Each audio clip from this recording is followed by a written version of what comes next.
Məğlubiyyətin izləri ucsuz-bucaqsız dağların ətəyində illərin sirlərinin, əcdadların xatirələrini və torpağın ölməz gözəlliyini özündə cəmləşdirən Günəşliyə adlı kiçik bir kənd yerləşirdi. Bu kəndin dar daş yolları hər küncündə minlərlə dastanın, əcdadların hikmətinin səsi kimi fısıldayır, axan çayın sırıltısı ilə keçmişin izlərini daşıyırdı. Kənd sakinləri üçün ev yalnız bir tikiliyə deyil, qəlblərindən, ailələrində və ənənələrində yaşayan sarsılmaz dəyərlərə çevrilmişdi. Lakin kəndin həyatında ən böyük sınaq qarşı tərəfin ədalətsiz hökmranlığı və bunun gətirdiyi məğlubiyyətin acı izi ilə özünü göstərirdi. Bu sınağın başlanğıcı kəndin ən zəngin ailələrindən biri olan Məcidovlar ailəsi ilə başladı.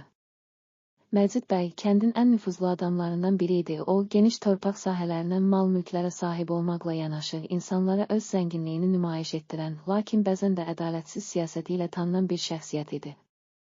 Onun rəhbərliyində kəndin bəzi ərazilərində bolluq hökm sürsə də zəhmətkeş, kasıb və mərhəmətli ailələr, xüsusilə də Rəşidin başçılıq etdiyi qrup, öz var dövlətlərini qorumaq və haqqı üçün mübarizə aparmaq məcburiyyətində qaldılar. Rəşid, kəndin dar küçələrindən torpağın və zəhmətin qiymətini bilən, acı ilə şirin xatirələri qəlbində daşıyan gənclərdən biri idi. Onun anası Fatimə xanım bütün həyatını torpaqla, ailə ilə və sarsılmaz ümidlə yaşamış, atasının göstərdiyi dəyərləri ona ötürmüşdü. Lakin Məcidovlar ailəsinin sərt və ədalətsiz siyasəti zəhmətkeş insanları sıxışdırır, onların azadlığını və ümidini döyüş meydanına çevirirdi. Hər gün kənd meydanında toplanan insanlar Məcidov bəyin ağır vergilərindən, ədalətsiz qərarlarına qarşı səs yüksəldirdilər, lakin pulla dəstəklənən hakimiyyət onların səsini boğurdu. Kəndin digər tərəfində sadə və səmimi Hüseynin rəhbərlik etdiyi qrup, torpağın zəhmətkeş övladlarından ibarət idi. Onlar torpaqla, su ilə, əməklə qazandıqları hər damla zəhmətin, əsl dəyərin və insan ruhunun sarsılmaz gücünün şahidi idilər. Hüseyn gənclərə belə deyirdi: bizim əsl zənginliyimiz mal-mülkdən deyil, qəlbimizdən, ailəmizdə və ənənələrimizdə yaşayan, ədalət və mərhəmətə əsaslanan gücdədir. Hər itki, hər acı bizə əsl gücümüzün nə qədər dərin olduğunu göstərir. Beləliklə, qarşı tərəfin ədalətsiz hökmranlığı ilə mübarizə aparan Hüseyn qrupunun üzvləri hər gün tarlalarda, dar daş yollarda, meşələrin sükut dolu kölgəsində əməklərini verərək öz varlıqlarını qorumaq üçün sarsılmaz inamla çalışırdılar. Lakin zaman keçdikcə Məcidovlar ailəsinin qüvvəsi, pulla dəstəklənən sərt tədbirləri və ədalətsiz siyasəti Hüseynin qrupunu və kəndin zəhmətkeş insanlarını tədricən zəiflətməyə başladı. Bir gün kəndin dərin qaranlıq gecələrindən birində Məcidov bəyin qüvvələri Hüseyn qrupuna qarşı hücum təşkil etdilər. O gecə kəndin dar daş yolları, meşələrin soyuq kölgəsi və axan çayın sırıltısı arasında qəfil başlayan döyüş kəndin sükun dolu mühitini kəskin şəkildə sarsıtdı. Hüseynin qrupunun qəfil və güclü düşmən qarşısında dəf edildiyi, dağıdılmış və sarsılmış halda qaçmağa başladığı o an kəndin tarixinə acı bir məğlubiyyət kimi yazıldı. Hər bir adamın qəlbindən itirilmiş ümidin, acı dərslərin və sarsılmış gücün izləri qaldı. Murad adlı gənc Hüseyn qrupunun içində olanlardan biri o gecənin dəhşətini və hər bir düşmənin səsi ilə yaşanan məğlubiyyəti yaşadı. Onun gözlərində sanki hər damla yaş, hər qaranlıq gecənin ardınca doğan bir ümidin işığı sönmüşdü. Murad, torpaq üzərində titrəyən, yıxılmış dostlarını görərək içindəki qorxu və məyusluğu, sarsılmaz inamın və əsl qəhrəmanlığın yenidən doğması üçün böyük bir narahatlıq və ümid ilə qarışdırdı. Kəndin yaşlıları məclisdə toplanan insanlara bu məğlubiyyətin yalnız maddi və fiziki bir itki olmadığının, eyni zamanda insan ruhunun dərindən sınaqdan keçirildiyini və ən böyük gücün, sarsılmaz inamın, sevginin və mərhəmətin, yalnız belə çətin anlarda aşılacağını izah edirdilər. Əli bəy ağır və səmimi bir səs tonu ilə deyirdi: əziz övladlarım, bugün biz yalnız torpağımızı, malımızı itirmədik, biz həm də keçmişin acı dərslərini, itkilərin, məğlubiyyətin, qaranlıq gecələrin içində doğan sarsılmaz ümid və gücü daşıdıq. Məğlubiyyət bəzən insanın qəlbindəki ən dərin sınağın, əsl gücün və müqavimətin başlanğıcı olur.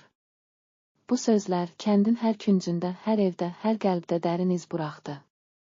Hüseyn qrupunun məğlubiyyəti yalnız o gecə baş verən hadisə kimi qalmadı, o, kəndin hər kəsinin ruhunda, gələcək dövrlərdə ədalət və inam uğrunda verəcəyi mübarizənin sarsılmaz niyyətinə çevrildi. Murad, itirdiyi dostlarını xatırlayaraq içindəki acını və məğlubiyyəti bir dərs kimi qəbul etdi. O, anladı ki, hər məğlubiyyət insanı yenidən doğurur, ona daha böyük güc və inam bəxş edir. Günlər, illərlə ölçüldü, kəndin dardaş yolları, meşələrin sükut dolu kölgəsi və axan çayın şırıltısı arasında insanlar yenidən bir araya gəlib, keçmişin acı dərslərini, məğlubiyyətin gətirdiyi sarsılmaz inamı və gələcəyin parlaq ümidini ürəklərində daşımağa başladılar. Hər kəs Məcidovlar ailəsinin ədalətsizliyinə, zülmün və məğlubiyyətin gətirdiyi acıya qarşı öz içindəki gücü və sarsılmaz inamı, sevgi və mərhəməti daha da möhkəmləndirərək yeni ümid dolu addımlar atmağa qərar verdi. Muradın və Hüseyn qrupunun rəhbərliyi altında kəndin gəncləri bir daha torpağa, ailəyə və ənənələrə bağlı qalıb, sarsılmaz inam və sevgi ilə ədalət uğrunda mübarizə aparmağa başladılar. Hər bir gənc öz içindəki qaranlıq məğlubiyyətin, itirilmiş sevginin və acı dərslərin arxasınca doğan sarsılmaz ümid işığını tapmaq üçün çalışırdı.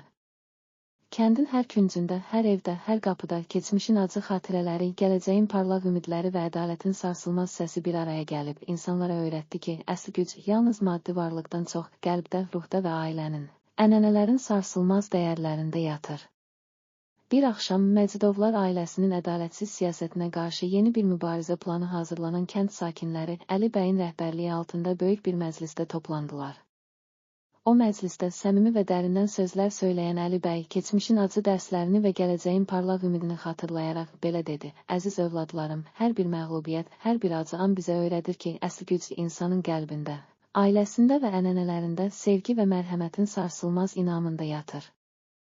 Biz bu azlıq və məğlubiyyət qarşısında yalnız öz gücümüzü deyil, həm də gələcəyin parlaq ümidini daşıyaraq ədalət uğrunda bir araya gəlməliyik. Qarşı duranların səsi, inam və sevgi ilə bu ədalətsizliyə meydan oxumalı, gələcəyimizi daha parlaq və ədalətli qurmalıyıq." Bu sözlər məclisdə toplanan hər kəsin qəlbində böyük bir rezonans yaratdı. Kəndin gəncləri Murad, Hüseyn və digər sarsılmaz ruhlu insanları Məcidovlar ailəsinin ədalətsizliyinə qarşı yeni bir ümid və inamla mübarizəyə başladılar. Hər kəs keçmişin acı dərslərini unutmadan gələcəyin parlaq səhərlərini qura bilmək üçün öz içindəki sarsılmaz gücü tapdı. Zaman keçdikcə Günəşliyə kəndindəki hər künc, dardaş yolları və meşələrin sükut dolu kölgəsi insanlara həyatın bütün təzadlarını, həm acını, həm şirinliyini, həm kədəri, həm də ədalətin və ümidin bir araya gətirən dərin bir dərs verdi. Hər səhər dağlardan süzülən günəş şüaları, axan çayın sırıltısı, tarlalarda çalışan zəhmətkeş insanların əməyi və evlərin pəncərələrindən içəri düşən istilik insanlara öyrətdi ki, hər çətinlik, hər məğlubiyyət insanı daha da gücləndirir. Beləliklə, qarşı duranların səsi adını verdiyimiz bu dastan, Tolstoyun geniş ürəklə yazdığı kimi, insanın zəifliklərini aşan, hər məğlubiyyətdən sonra doğan sarsılmaz gücü, sevgi, mərhəmət və inamı ortaya qoyan bir hekayə kimi nəsillərin qəlbində, hər evin divarında və kəndin dardaş yollarında əbədi olaraq yaşayırdı. Hər kəs bu dastanı ürəklərində daşıyaraq ədalətsizliyə, zülmə və məğlubiyyətin gətirdiyi acıya qarşı sarsılmaz inam və sevgi ilə irəliləməyi öyrəndi və bu dərin dərsləri gələcək nəsillərə miras qoydu. Beləliklə, kəndin hər küncündə, hər evin divarında və hər dardaş yolunda qarşı duranların səsi ədalətin, sevginin, mərhəmətin və sarsılmaz ümidin əbədi izləri qaldı. Hər kəs həyatın ən çətin anlarında belə öz qəlbində yanan o sarsılmaz gücü tapdı və bu güc gələcəyin parlaq səhərlərini qurmaq üçün bir işıq, bir dərs oldu. İllər keçdikcə Günəşliyə kəndinin sakinləri keçmişin acı dərslərini və məğlubiyyətin izlərini ürəklərində daşıyaraq hər çətinliyə, hər məğlubiyyətə qarşı sarsılmaz inam və sevgi ilə dayanmağı öyrəndilər. Hər kəs bu dərin dərsləri, ədalətin, sevginin və mərhəmətin sarsılmaz gücünü gələcək nəsillərə miras qoyaraq öz həyatlarında əsl zənginliyi, qəlbdən, ailədə və ənənələrdə yaşayan, tapdığını anladı.